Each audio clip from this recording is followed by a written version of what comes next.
In this video, you'll learn how to set a custom alarm sound in your Google Pixel phone. By the end of this guide, you will have personalized your wake-up experience with your favorite audio file. Start by locating and opening the clock app on your Google Pixel device. Once the app is open, tap on the alarm tab at the bottom of the screen to view all your existing alarms. Here you can either select an existing alarm to modify or create a new one by tapping the plus icon. It is important to ensure that the alarm is properly configured before you proceed to customize the sound. Next, tap on the alarm you wish to change.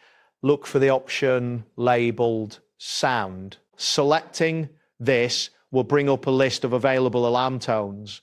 You will see both built-in sounds and any custom sounds you may have. Scroll through the list to find a tone that suits your preference.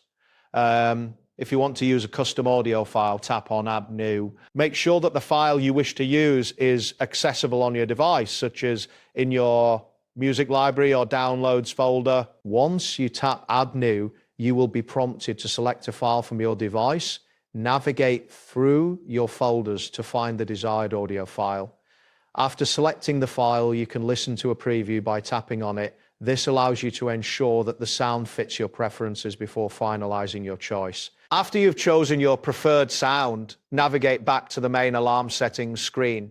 It is essential to save your changes by tapping on the Save option. Make sure the alarm is turned on and set for the correct time.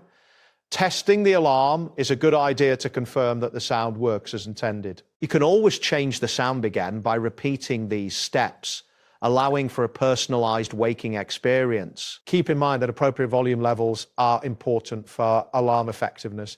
You may want to adjust the volume settings on your device to ensure the alarm is loud enough to wake you, but not so loud that it is jarring. This way you can enjoy a customized alarm sound tailored to your preferences. That wraps up today's guide. Thanks for watching, and catch you in the next tutorial.